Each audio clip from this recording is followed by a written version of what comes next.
Monsheen is not the first person to try to poke holes in Lively's lawsuit. And if she had just shut up, let the bad press over the summer die away, they would have had a hit movie on their hands. Blake Lively's carefully crafted image just hit a brick wall. Her co-star didn't just disagree with her, he tore her entire narrative apart by calling her Pinocchio Lively in front of the entire world. The words left his mouth and the silence was deafening as a decade of being Hollywood's golden girl evaporated in 5 seconds flat. A single lawsuit intended to crush director Justin Baldoni has backfired so spectacularly that her career is now hanging by a thread. The curtains are open, the receipts are on the table, and the reality is far uglier than any PR team could ever spin. Hell broke loose. She claims he sexual harassed her, and then by the time they premiered the movie, they weren't even speaking to each other. She made him stay in the basement, and Ryan Reynolds turned on him too. And then she claimed that he unleashed a bad PR campaign. For years. The bombshell landed when Blake filed a harassment lawsuit against director and co-star Justin Baldoni, claiming the set of It Ends With Us was a total nightmare. She described a birthing scene that was allegedly chaotic, unprofessional, and physically invasive. According to Blake, she was left feeling vulnerable and exposed while non-essential crew members wandered around as if it were a casual day at the office. She painted a picture of a woman being mistreated in her most vulnerable state, but the man on the other side of that camera has a very different story to tell the public. Lively is not a good person, that she has proven herself not to be a kind person, okay? And that's largely due to the fact that she is a modern feminist, and so she has to create struggle where there just isn't any. Enter Adam Manchin, the actor who played the OBGYN in that controversial scene. He isn't just staying quiet while his name gets dragged through the mud. Manchin has officially entered the chat with a level of ferocity that has left Blake in complete shock. He's calling her version of events a total work of fiction, suggesting her descriptions are about as accurate as a Wikipedia page with 0 citations. He's not just defending himself. He's exposing a pattern of behavior that suggests Blake might be living in a completely different reality than everyone else on the production. Justin Baldoni, who's not as well known. And see, they've been following the story. So he optioned this book called It Ends With Us, and it's about domestic violence.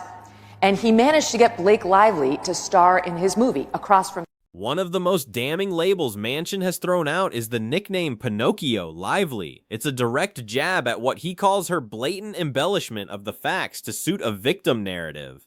He claims that the shocking details she included in her legal filings, like being nearly nude and feeling violated, simply never happened. When a co-star goes this public with such a specific insult, it's a sign that the bridges behind the scenes haven't just been burned, they've been nuked.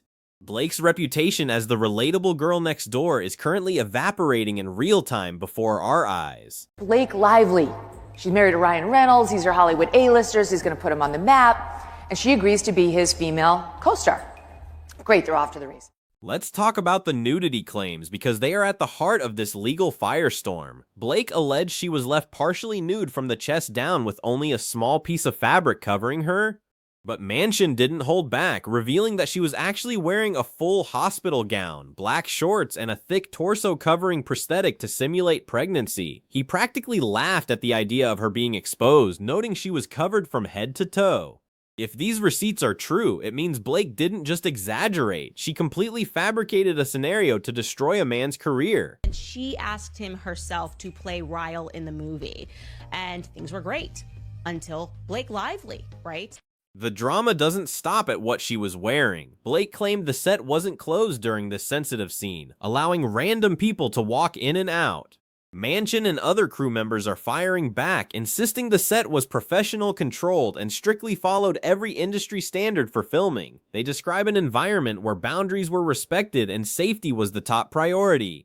This massive discrepancy between Blake's horror show and the crew's textbook professionalism is forcing fans to ask a very uncomfortable question: who is actually telling the truth in this situation? Portrayed Dr. Dunbar, the actor who was her OBGYN, the one who delivered the baby, the one that Blake Lively accused of being, creepy. I don't know what she was even trying to allude, but tried to claim that because he was friends with Justin, it was inappropriate that he was cast as. Blake also tried to paint Manchin as some random friend of Justin Baldoni who was hired through blatant nepotism to make her uncomfortable. She implied he was unqualified for the role, but the truth is much more embarrassing for her.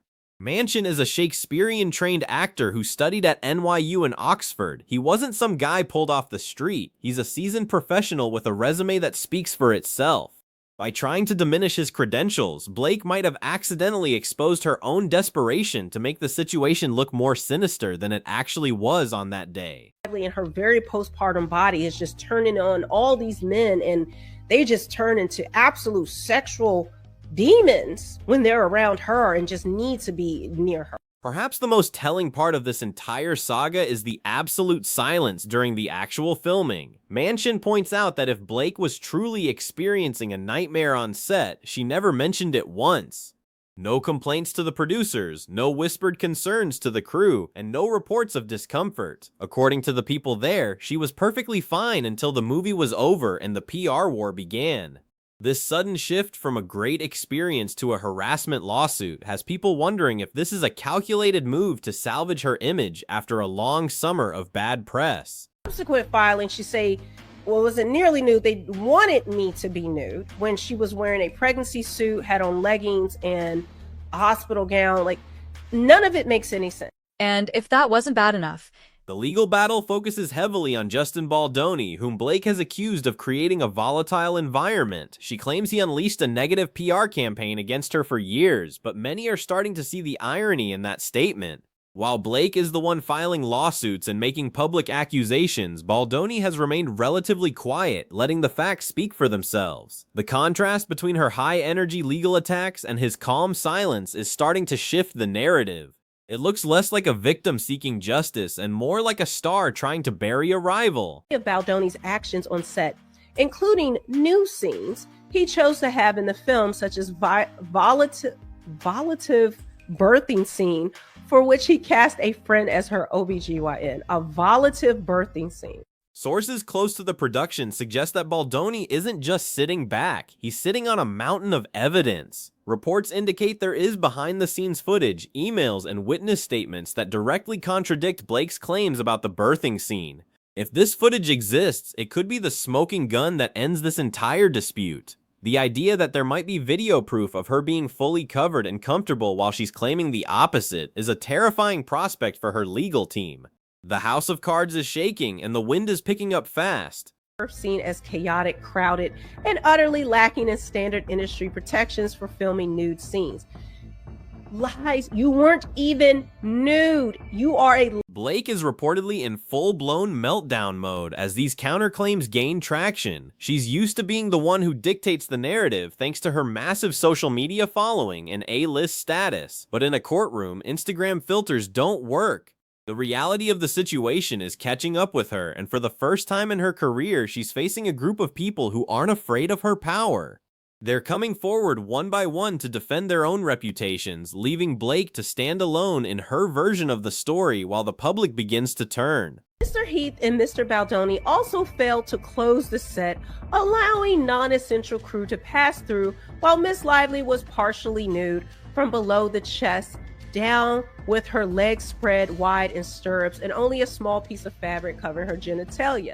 For years, the world saw Blake Lively as the polished, untouchable queen of poise. She and Ryan Reynolds were the ultimate Hollywood power couple, seemingly relatable and funny.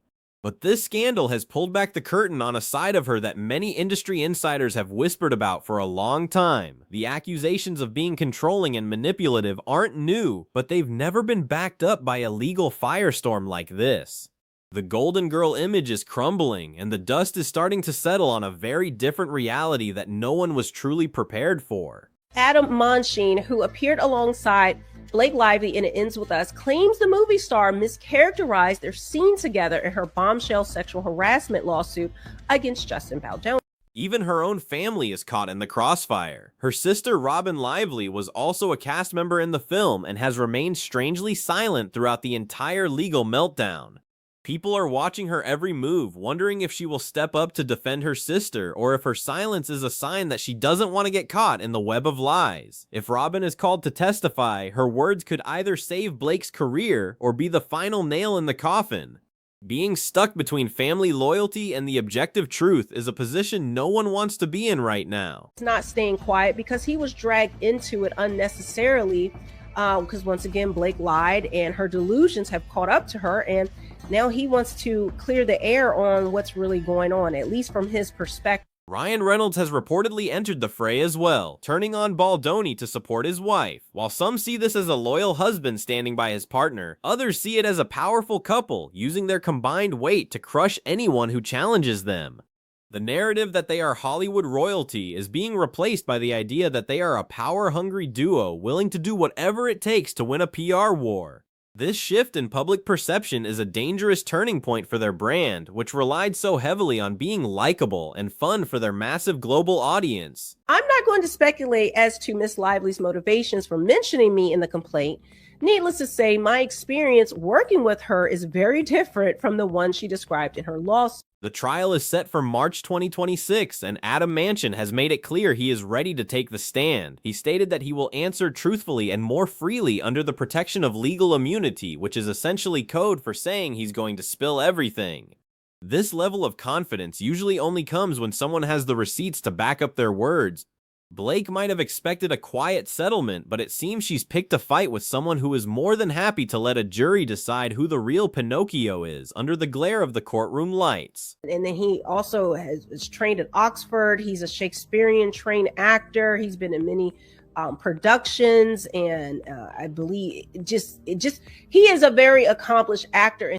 Manchin's background as a Shakespearean-trained actor makes his testimony even more threatening. He knows how to communicate, he knows how to present facts, and he clearly understands the weight of his words. By dismissing him as an unqualified friend of the director, Blake didn't just insult him. She underestimated him. This isn't a random background extra who can be bullied into silence. This is a professional who feels his integrity has been attacked, and he's using every bit of his training to make sure the world knows exactly what happened on that movie set. Adam is actually a very trained, Shakespearean trained actor. This is a man that went to NYU. He has been around the block. He knows what he's doing. And speaking of Baldoni, Some are calling Blake's legal strategy a desperate attempt at damage control. After months of being criticized for her tone-deaf promotion of a movie about domestic violence, she might have thought a harassment lawsuit would flip the script and make her the victim again. But the plan seems to have backfired spectacularly. Instead of people feeling sorry for her, they are dissecting her claims and finding massive holes everywhere. It's a classic case of overplaying your hand, and in the high-stakes game of Hollywood PR, that's a mistake you rarely recover from once you've started. Whatever personal garment she chose. Manchin further claims that the Gossip Girl alum never complained or expressed discomfort at any point because nothing unusual or improper occurred. It was entirely Other crew members like Isabel Farah are also breaking their silence, describing Baldoni as a director who went above and beyond to ensure everyone felt mentally and physically well. They talk about constant check-ins, choreography rehearsals for sensitive scenes, and a general atmosphere of respect. This completely contradicts Blake's description of a chaotic and violative set. When multiple people from different departments all say the same thing, it becomes very hard for one person to maintain a narrative that says the exact opposite, even if that person is an A-list movie star. Like check-ins and making sure, like, how are you feeling, how's it going, and a lot of water, like making sure we feel like physically but also mentally well just while doing such intense scenes, because it takes a long time. It's a choreographed thing. You have to rehearse the choreography. It's like a dance, you know? She also claimed in the suit that It Ends With Us director 41 introduced his best friend to play the role of the OBGYN when ordinarily a small role of this nature would be filled by a local actor. There's also the bizarre claim Blake made about the men on set turning into sexual demons. This kind of hyperbolic language in a legal document has raised more than a few eyebrows among legal experts. It sounds more like a dramatic movie script than a factual account of workplace misconduct. By using such extreme descriptions, Blake may have unintentionally made her entire lawsuit look less credible to the average person. It suggests a level of drama that feels disconnected from the professional reality of a major film production, further fueling the idea that she's trying to rewrite history. Was, in fact, a local hire.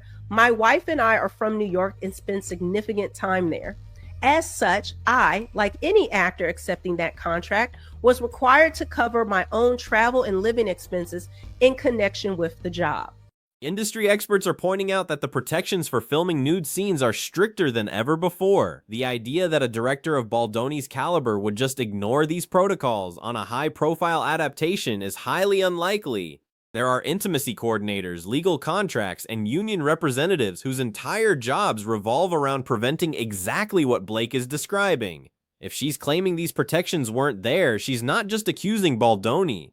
She's accusing the entire production structure of gross negligence, which is a massive bridge to burn in this industry. Means that's a lie. Threw him out and put his career aside and just called him one of Justin Baldoni's friend that he just gave a job to in a very, very vulnerable position. The court of public opinion is already delivering its verdict, and it's not looking good for the Gossip Girl alum. Every sarcastic comment and cleverly edited video clip on TikTok is adding fuel to the fire. People are tired of the untouchable celebrity act, and they are gravitating toward the underdog story of a character actor standing up to an A-list titan. Blake is finding out the hard way that power only works if people believe in your integrity, and right now, her credibility is at an all-time low. The internet never forgets a lie, and the receipts are everywhere. Where he had to be so close to her genitalia, and she was also nude in the scene, and she felt very uncomfortable, and it was a very chaotic day on set that day, and there were multiple people, etc., etc. Adam Is Blake Lively's career actually in danger? In Hollywood, money usually talks louder than scandals. She has a successful lifestyle brand, a massive fan base, and plenty of hits under her belt. But this feels different. This isn't just a bad movie or a clumsy interview. It's a direct attack on her character by the people who worked closest with her. If the industry turns its back on her, she might find herself sidelined, weathering a storm that she created herself. The coming months will reveal if she can truly bounce back or if this is the beginning of the end. Offended by her implications in the lawsuit that he wasn't even qualified for this small little nothing role. Ultimately, this drama is a cautionary tale about the dangers of trying to manipulate the truth in the age of digital receipts. You can be the biggest star in the world, but if you treat the people around you like props in your personal narrative, eventually they will speak up. Blake Lively thought she could shatter Justin Baldoni's reputation, but she might have only succeeded in shattering her own. As the legal battle looms, the world is watching to see if the Golden Girl can survive the glare of the truth, or if her house of cards is finally coming down for good.